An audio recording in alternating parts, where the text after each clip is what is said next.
আল্লাহুম্মা আমিন। রব্বানা যালামনা আনফুসানা ওয়া ইল্লাম তাগফির লানা ওয়া তারহামনা লানাকুনান্না মিনাল খাসিরিন।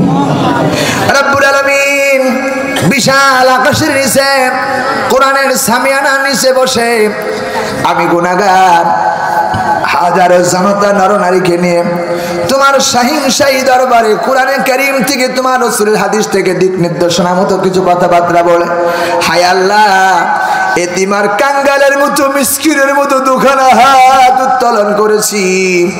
এতক্ষণ পর্যন্ত যা বলতে গিয়ে ভাষায় ত্রুটি হতে পারে রব্বুল আলামিন, বলতে কি কারো মনে আঘাত লাগতে পারে, আপনি ভুল ত্রুটি মার্জনা করে দিয়ে যা কিছু সওয়াব হয় হায় আল্লাহ সওয়াবটুকু তুমি বিশ্বনবী রওজা মোবারকে সোনার মদিনায় পৌঁছায়া দাও। সাহাবায়ে কেরাম তাবেঈন খুলাফায়ে রাশিদিন আম্মায়ে মুস্তাহিদিন তিনাদের পাক আরো পাকের উপরে হাদিয়াটুকু পৌঁছায়া দাও।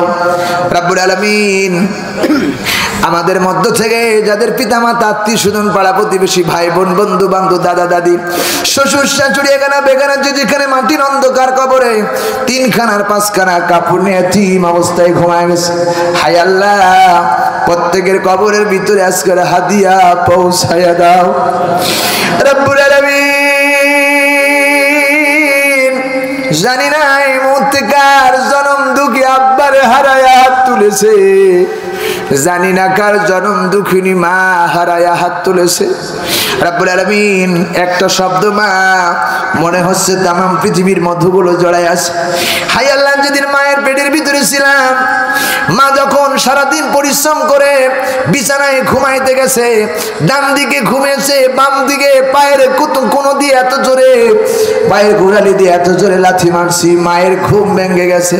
ডান দিক থেকে বাম দিক বাম দিক থেকে ডান দিক সারা রাত তর পায়া মা রাত কাটাইছে ঠিক মতো ঘুমাইতে পারে নাই।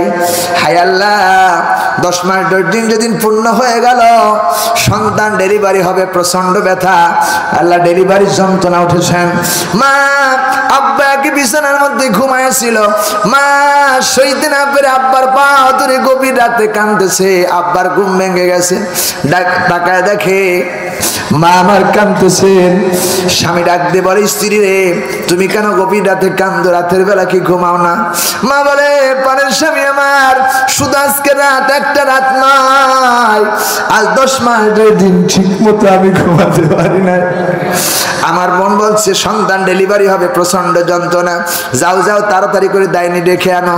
আব্বা গভীর রাতে দাঁড়ায় গেলেন ডাইনি ডেকে আনলেন। ডাইনি আসার সঙ্গে সঙ্গে মায়ের গায়ের ভিতরে সুন্দর শাড়ি ছিল রে সুন্দর শাড়িখানে টাইনা খুলে ফেলেছে নরম শাড়ি পরাইয়া মাকে আসু ঘরে যখন নিয়ে যায় নির্জন জায়গায় যখন নিয়ে যায়